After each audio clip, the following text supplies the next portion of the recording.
Widut. Halo semua, kembali lagi di ruang podcast kita.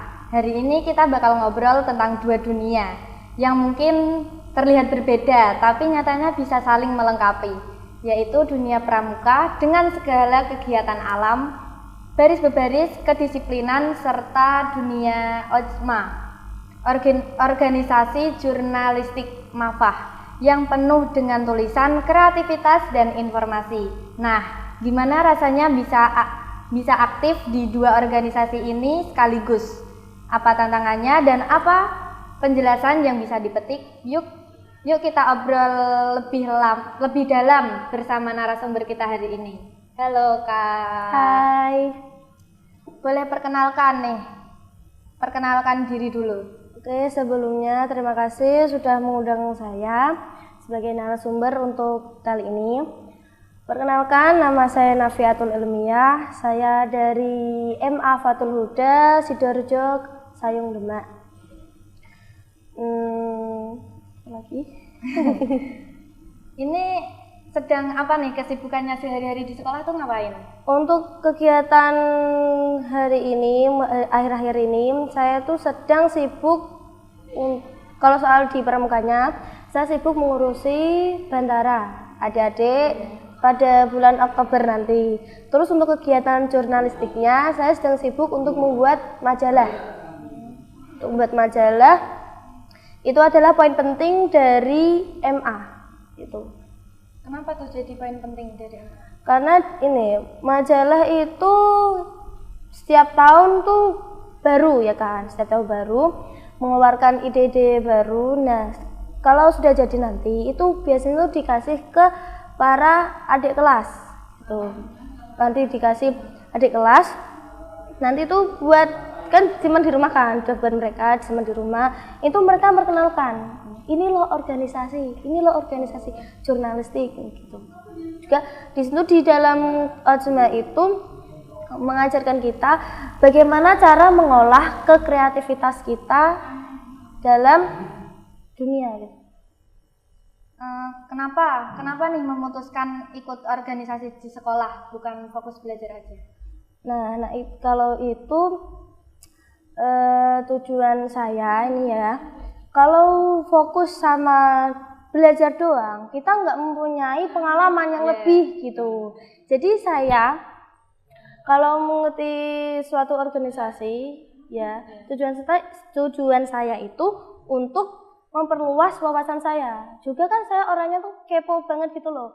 Gini bagus gak ya, gini bagus gak ya.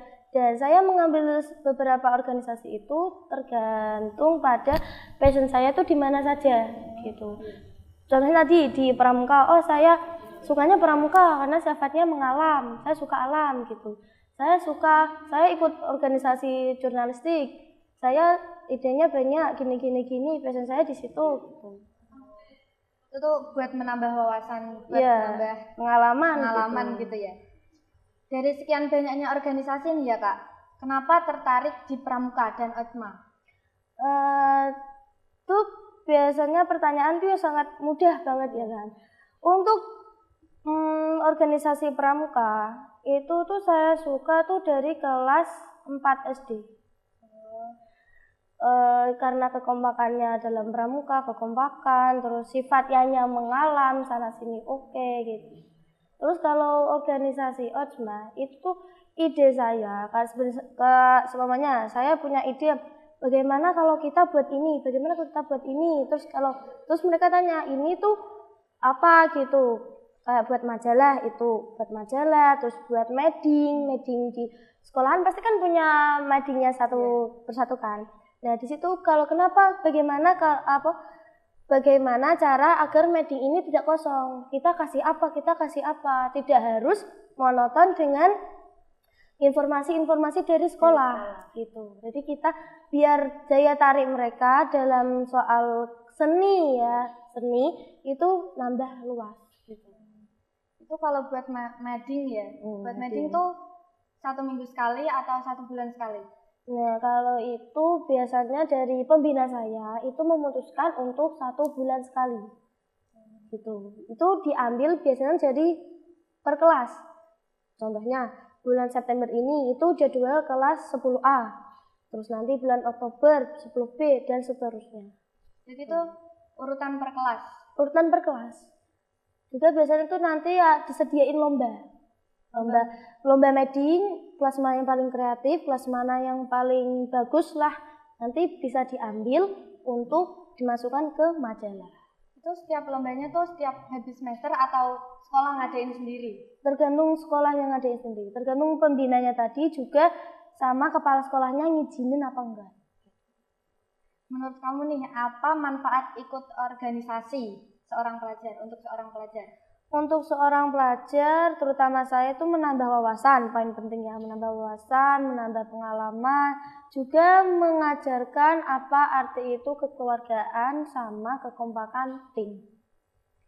Itu kalau buat majalah masih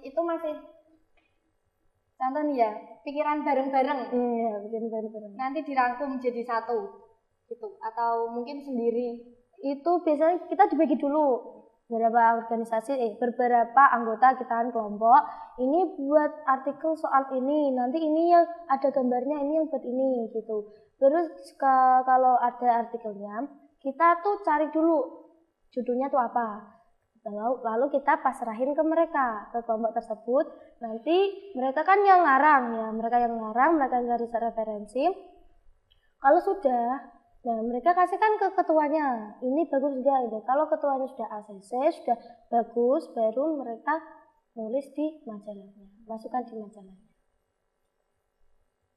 Ini untuk pramuka ya Kak ya? Iya, awalnya kenapa sih kamu bisa ikut pramuka?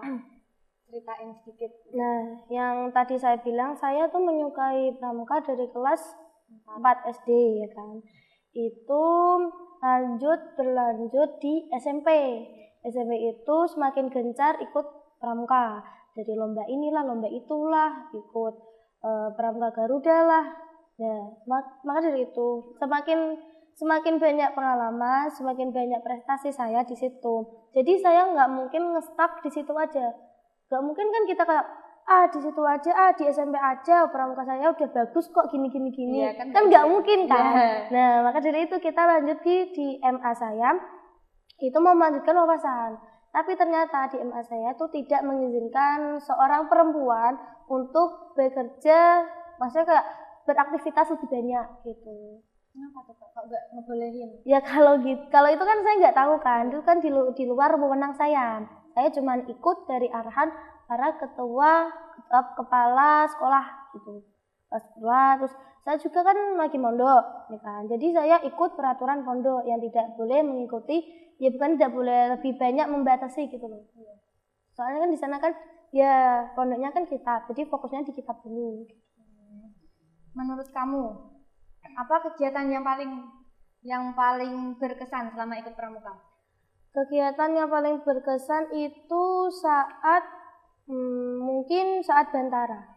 Kenapa tuh, boleh diceritain? Kalau bantara itu menghukum, itu kayak ngasih pertanyaan, ngasih apa gitu ke adik-adik itu lebih ekstrim ketimbang ambalan gitu. Jadi di sana kita mengajarkan kepada adik-adik ya kelas 10-11 kalau pramuka itu nggak cuma ngandelin gaya doang, tapi juga pikiran dan juga badan gitu, kekuatan kita, bagaimana kita harus gini, ngangkat ini, ngangkat itu, naik turun. Berhubung nanti bulan Oktober mereka pada bantara, jadi tuh ada momen tersendiri, apalagi nanti kan bantaranya tuh di Ngelimut Kendal, itu kan terkenal banget akan air terjunnya. Nah, di nanti air terjun tersebut mungkin mereka paling banyak bersenang-senang tuh di situ, karena ngerasain air yang seger gitu. Bagaimana perasaan ini tentang lomba kakak? Bagaimana perasaan kamu pas SMP ketika ikut lomba? Kalau itu sih yang paling seneng banget ya, paling seneng banget. Apalagi kan saat lomba itu kita mendapatkan, contohnya kan, lomba itu ikut lomba pramuka di Usuluddin. Ini tuh di Solahuddin, di MA Solahuddin itu punya Saya tuh di situ meraih teman-teman saya ya, teman-teman anggota saya itu meraih 7 piala. Kayaknya 7 piala kan itu kan putra-putri kan ya. Berarti biasanya kalau putri itu 3, kalau putra itu 4. Terus pioneering itu lanjut baris-baris BBB, sama kreativitas sama LCC. Itu putra-putri. Yang putri itu cuman apa ya? Pioneering, BBB sama LCC doang. Ada nggak? Boleh diceritain nih pengalaman ketika perkemahan? Menurut saya perkemahan saya saat di MA itu cukup seram karena di sana saya banyak ngerasain hal-hal yang berbau negatif, mistis ya gitu. Juga di sana kan langsung pada hutan belantara belakangnya. Jadi hutan belantara itu bukan gini loh, itu tuh ada suatu hutan ya kan. Hutan itu naik kan. Bila kita tuh di bawahnya. Nah, saat itu di bandara itu dikasih kayak ada batasan tali rafia gitu kan, tali rafia. Jadi nggak boleh ngelewatin garis tali itu. Nah, pada saat pengambilan nama ya kan, ada pengambilan nama, itu nama samaran. Nama samaran saya itu waktu MA yang punya MA. Nah, itu pas mengambil nama, kan di situ kan ada pohon pinus banyak kan, banyak. Saya lihat di situ kayak ada sesuatu yang hitam besar, terus ada tanduknya, matanya merah. Itu kayak senyum gitu loh, kayak gini, terus kayak mengambil tangan gitu. Ternyata bukan aku doang yang lihat, ternyata teman saya juga ada yang lihat, tapi lihatnya cuma sebatas kepala doang. Kalau saya kan satu tubuh langsung gitu kan, badannya manusia tapi tangannya tuh kayak kaki kerbau banteng gitu loh, kayak gitu. Jadi serem. Maka dari itu besok mungkin Oktober nanti mungkin saya butuh persiapan yang banyak untuk melawan. Itu saat ikut Pramuka Garuda ya Kak? Enggak, itu pas Pramuka Bantara tahun 2024 garing 2025. Baru kemarin. Kelas 11. Apakah ada pengalaman lucu atau menantang saat kegiatan pramuka? Kalau lucu sih banyak ya pasti. Contohnya itu saat kita melatih adik-adik untuk upacara Api Unggun. Nah, di situ ada teman saya cowok ya kan. Dia gunain tas cewek, tas teman saya. Itu dibuat gini loh, kayak nyanyi pagiku cerah kayak gitu. Dia tuh muter-muter gitu. Terus adik-adik pada ketawa loh. Itu ngapain gitu. Terus teman saya kan emang nggak punya malu mungkin kali ya. Cowok, soalnya tuh teman saya cowok itu. Terus dia tuh ngajak teman-teman yang lain. Jadi mereka tuh kayak kan adiknya kan melingkar ya kan, terus mereka tuh ikut muterin mereka semua gitu. Itu tuh emang sifatnya asli gitu atau gimana nih? Emang sifatnya segitu, petakilan gitu, banyak sekali. Terus ada lagi itu teman saya itu cowok, teman saya cowok itu sempat ditantang sama kakak ya kan. Kejadian kelas pramuka, saya kelas 11 ikut bantara. Itu tuh disuruh ngapalin dasa dharma. Tapi dasa dharmanya tersebut malah ngomongnya tuh malah Pancasila. Loh? Gitu. Ya nggak tahu, karena gini, dasa dharma pramuka 1, tawa kepada Tuhan Yang Maha Esa kan gitu. Itu udah saking ngeblanknya. Nah, terus nanti dia bilangnya tuh ke Tuhan Yang Maha Esa gitu. Atau enggak nanti pas dia bicara Pancasila nanti dia malah ke dasa dharma gitu. Bisa gitu. Ya nggak tahu juga ini juga pas ditanya Trisatya kan. Trisatya kan dibagi menjadi 3 kan. Iya. Dia ditanya sama kakak-kakak, Trisatya nomor 7. Oh, ada. Gak ada kan? Gak ada, tapi dia jawabnya hemat, cermat, dan bersahaja gitu. Itu momen yang sangat epic dan lucu banget. Terus kalau tantangan sendiri tuh ya, kalau tantangan itu naik naik bantara kita harus sampai ke pemukiman warga kan. Kita soalnya kan kita di atas ya kan, di atas, tapi di atasnya lagi itu ada pemukiman warga. Jadi kita jalan tuh nanjak terus. Nah kalau mau turun itu kayak mobil nggak ada remnya, belum. Langsung Gitu. Jadi banyak sepatu-sepatu yang jebol gara-gara itu. Gara-gara turun itu kan kalau orang berlari yaudah lari terus nggak bisa direm kan. Maka dari itu tuh momennya sangat menantang. Harus punya kekuatan di kaki untuk mengerem. Gitu. itu ke atas tuh ngapain? Ke atas itu untuk jelajah. Contohnya kita buat tenda, terus PUPK juga pertanyaan, buat apalagi ya semampur. Itu tiap tahun itu tantangannya di pos 1 ke pos 2 itu berbeda-beda. Tapi ini belum tahu nanti kalau angkatan saya itu gimana tantangan mereka. Ini kalau membahas OJMA lagi nih Kak, bisa ceritain nggak awal tertarik dengan organisasi tersebut? Awal tertarik masuk OJMA ya, organisasi jurnalistik MAFAH MA Fatuluda. Itu tuh pertama tuh saya ditawarin sama kakak kelas saya. Dik, mau ini nggak, mau ikut ini? Terus saya tanya, emang OJMA itu apa Mbak? Gitu. Terus dia jawab, organisasi jurnalistik MA Fatuluda. Jadi itu kita bisa mengembangkan kreativitas kita dalam bentuk seperti mading tadi, puisi, terus buat novel juga itu bisa. Terus biasanya kalau di situ ada acara-acara, kita boleh ngevideoin buat sinematik lah contohnya. Ngevideoin acara tersebut, contohnya nanti 22 Oktober kan hari santri. Nah, hari santri tersebut nanti di sana akan melakukan upacara hari santri. Ya. Di situ kita dikasih tugas, kamu yang bagian cewek, kamu yang bagian cowok gitu untuk ngevideoin. Setelah itu mereka video, nanti ada kelompok tersendiri yaitu kelompok editing. Nah, bagi saya itu sangat suka lah, apalagi kan editing kan itu kan sangat bervariasi ya. Apalagi kan sekarang ini bisa gunain template, CapCut sama Alik Motion.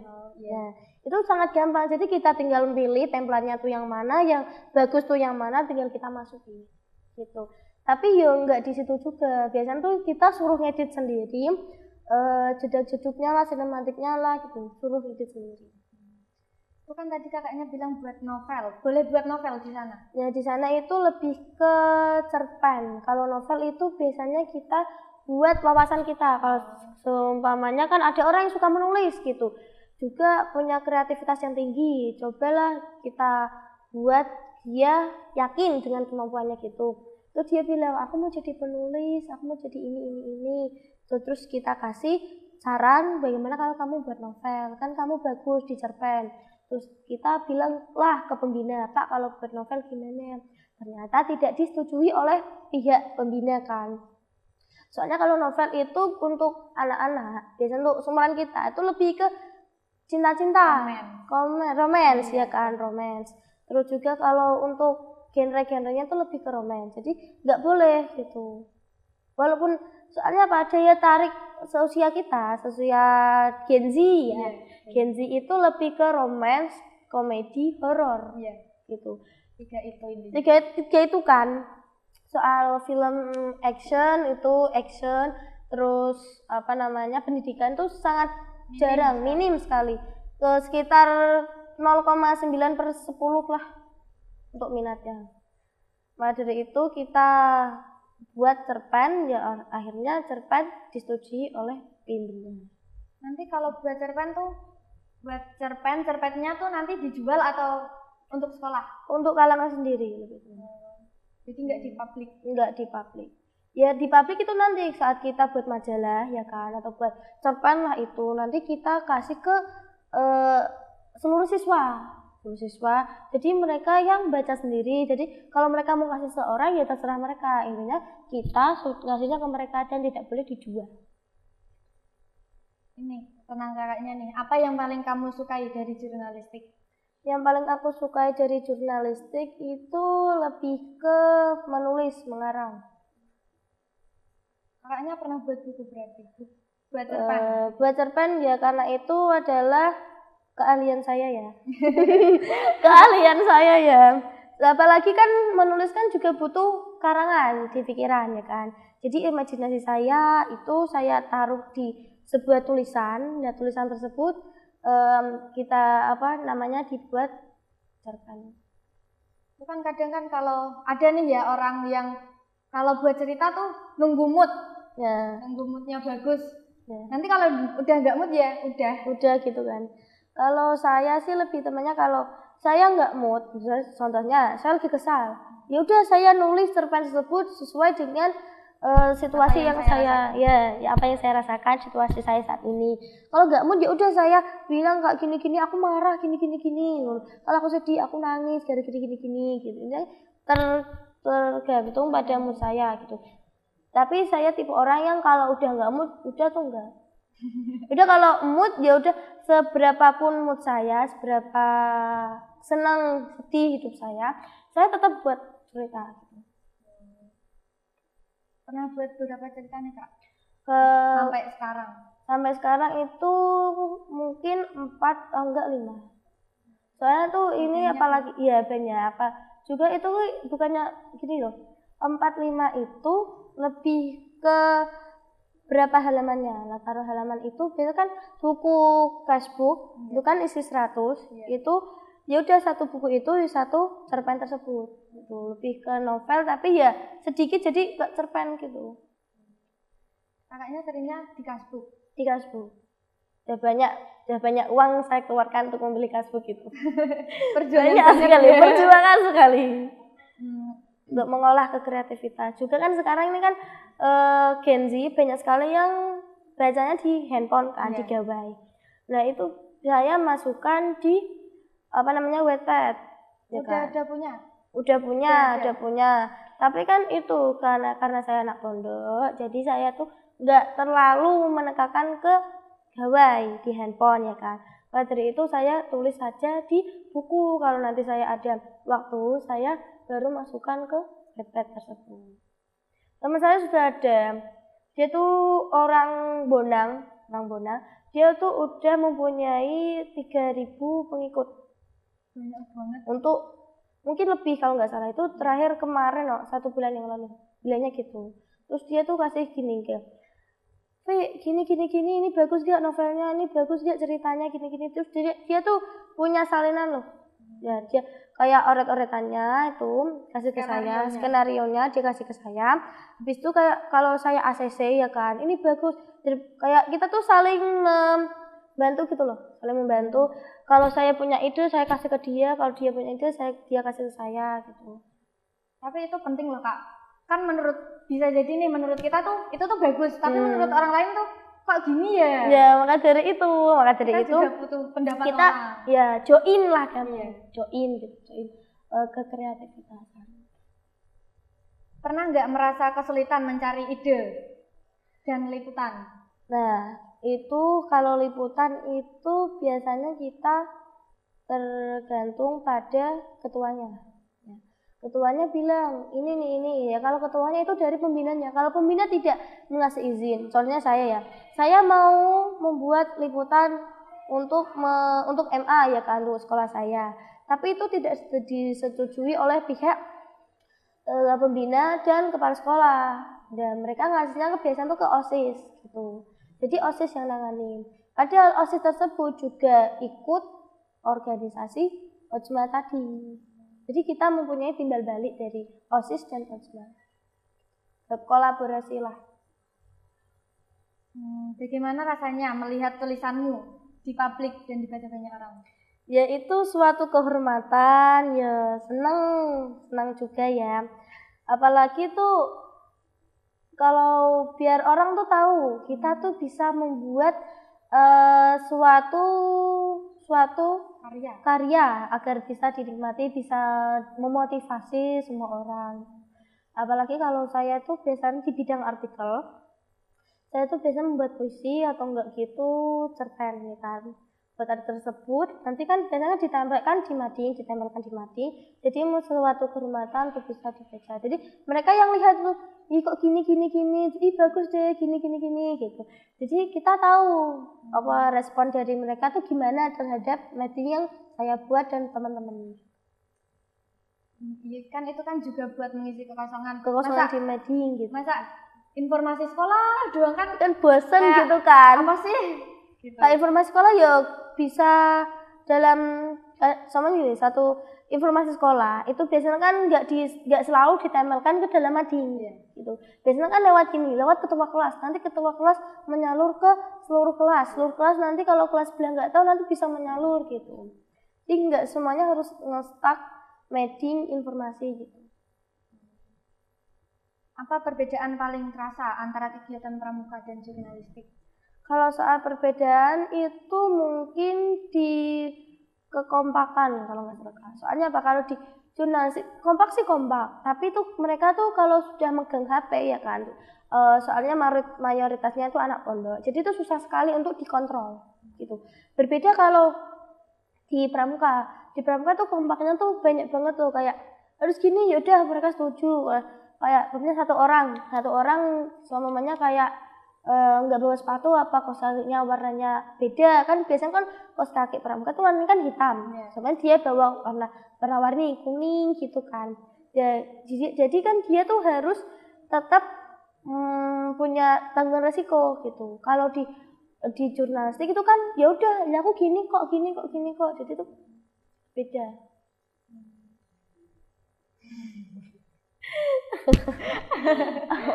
Aku guyu. Nervous sumpah, masih deg-degan. Ya.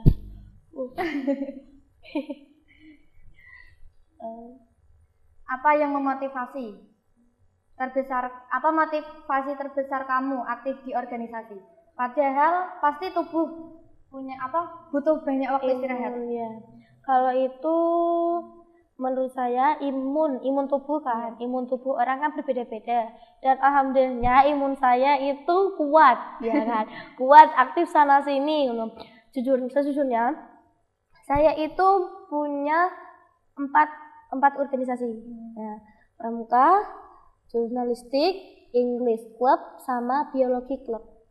Nah tapi di biologi club saya tuh sudah nggak ikut, soalnya tuh udah kelas 12 juga di jurusan saya tuh nggak ikut, ya itu doang ya kan, biologi nge-stuck di situ. Juga tuh saya tuh udah bosen gitu loh, soalnya kayak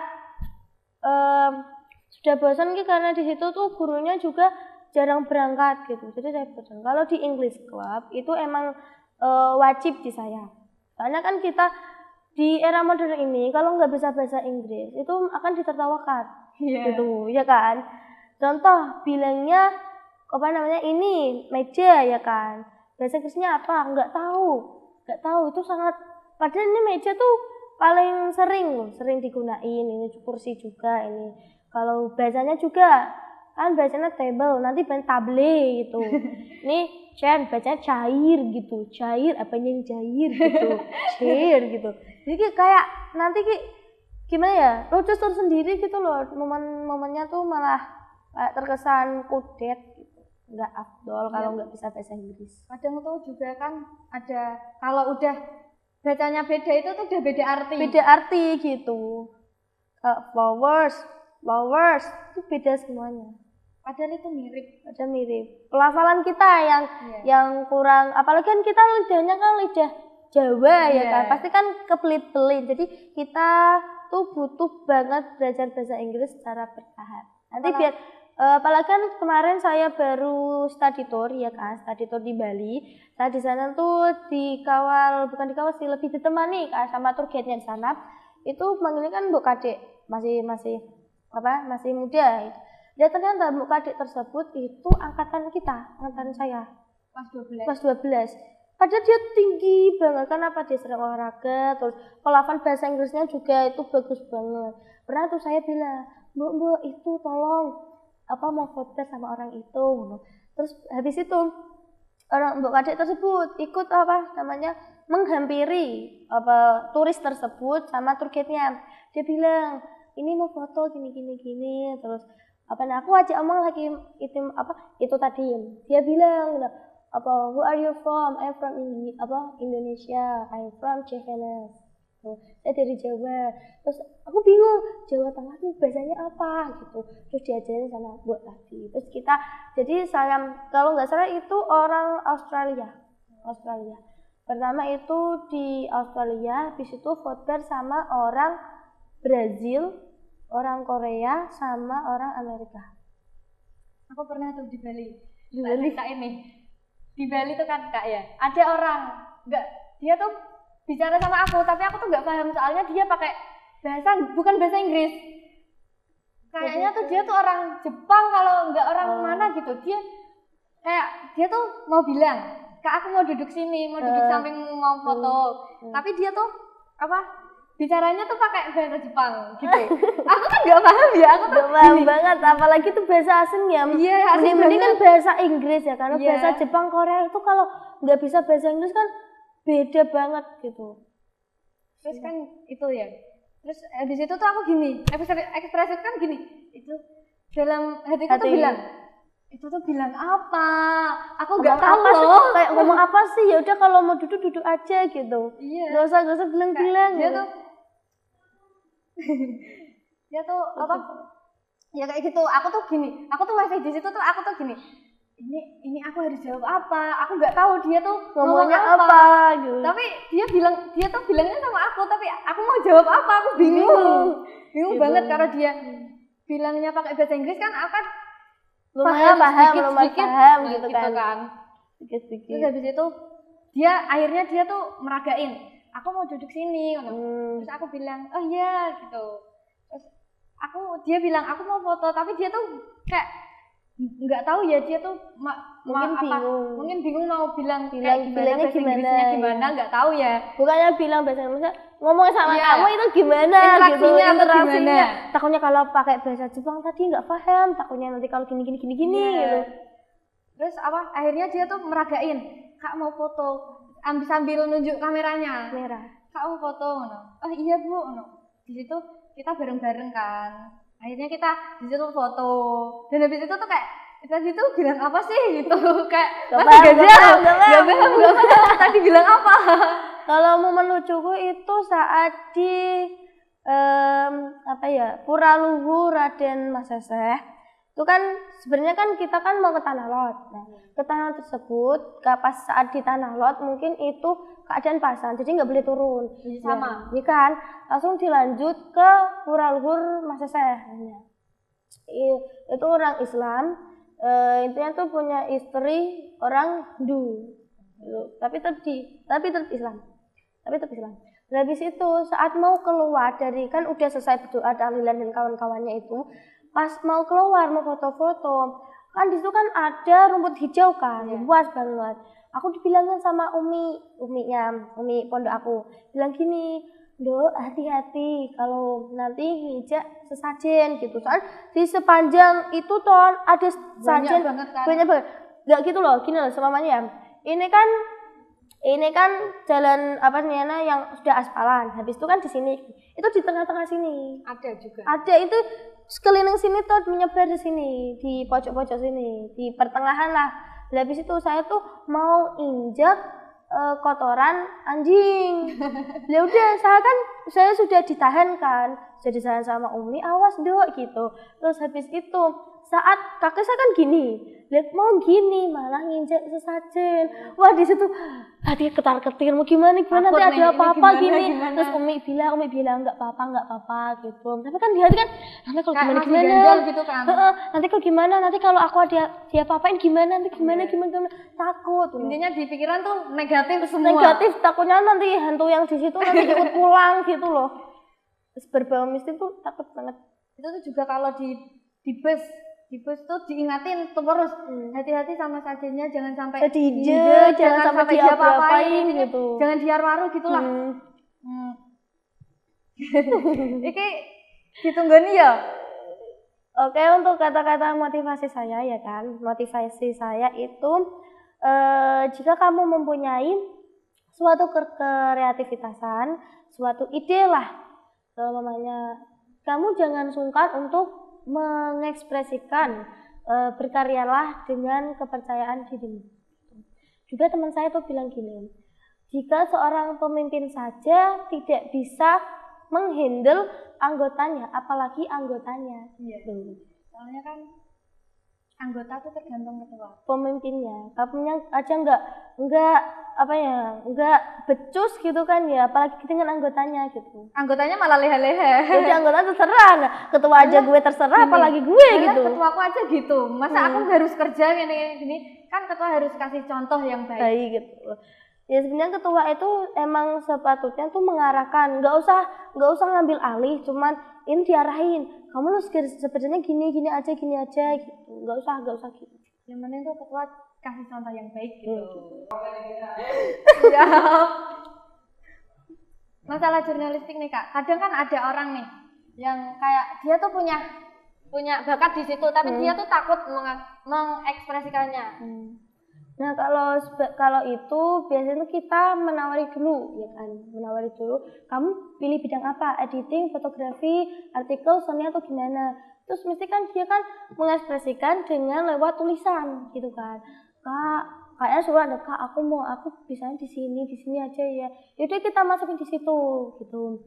Terus kalau nggak gitu ya dia bilang, kalau nggak gitu kita aja nanya dia mau pilih ya bidang mana gitu. Ini yakin dia di sini, nggak mau pilih lagi atau gimana. Yaudah kalau mereka fix udah di situ. Jadi tuh kalau di Ojma ya, itu tuh nggak harus di jurnalistik, nggak harus. Berarti mereka tuh bebas banget mau milih yang mana. Sesuai dengan passion mereka gitu. Juga aku punya ini loh, buku majalah dari Tufa. Ini keluaran 5. Tufa itu ngeluarin majalah itu dari 2006. Udah lama banget ya? Ya, 2006. Tapi itu masih warna abu-abu hitam putih gitu loh. Dan di situ juga hampir berhenti pada tahun 2016 kalau nggak salah. Terus keluar lagi pada tahun 2020 dan ini kelimanya 2025. Hasil ini bangga banget nih Mas udah bisa hasilin buku. Ya dong.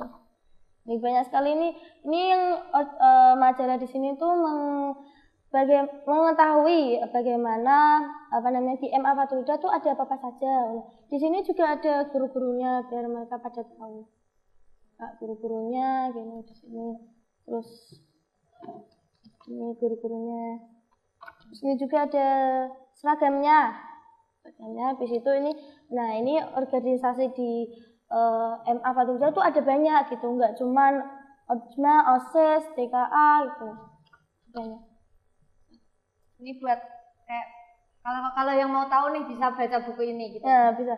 Kalau mau tahu semuanya ini ada anak siswa baru ya kan, kok bisa tahu? Biasanya kan ditanyain sama anak-anak OSIS ya kan. Kok bisa tahu MA itu dari mana? Mereka pada jawab ya kan. Dari itu Kak majalah gitu.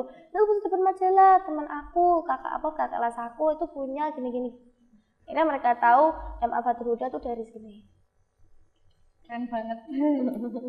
Ini pasti udah bangga banget nih. Iya. Kamu pernah nggak sih nunjukin ke orang tua kamu? Bu, ini tuh hasilku. Iya pernah. Terus jawab mereka ya udah gitu. Ya udah ini cuman ngeluarin ini doang. Misalnya kalau tahun dulu mesti kan yang lebih dari ini kan. Bisa buat apa gitu. Kalau ada gambarnya tuh menarik.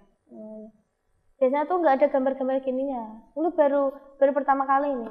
Baru pertama covernya beda, terus ada gambar-gambarnya kayak gini. Beda-beda. Baru pertama ini.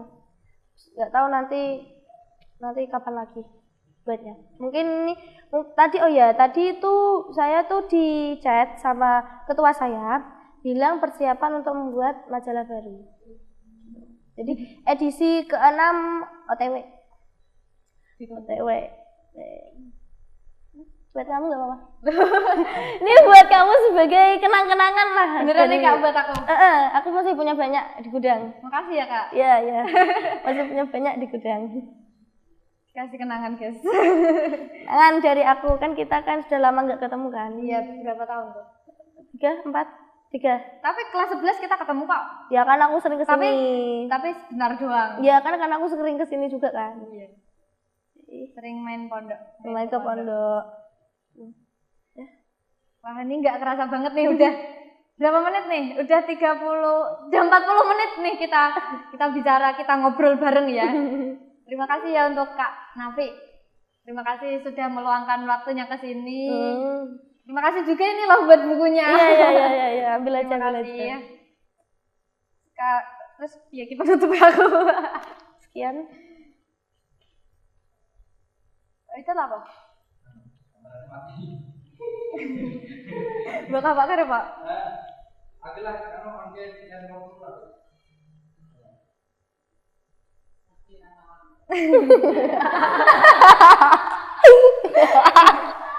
Parah Pika. tak closing. Wah, seru sekali ya obrolan kita hari ini dari ceritanya Kak Nafi nih. Kita bisa belajar bahwa ikut organisasi itu bukan cuma soal sibuk, tapi juga soal belajar banyak hal. Mulai dari kedisiplinan pramuka nih, hingga keterampilan menulis di OJMA. Semoga cerita ini bisa jadi inspirasi ya buat sahabat podcast semua yang sedang mencari pengalaman baru di sekolah. Amin. Terima kasih sudah mendengarkan. Sampai jumpa di episode selanjutnya. Bye-bye. Bye-bye. Sudah. Mana Bapak? Terima kasih loh. Tak kanggo ki. Sudah.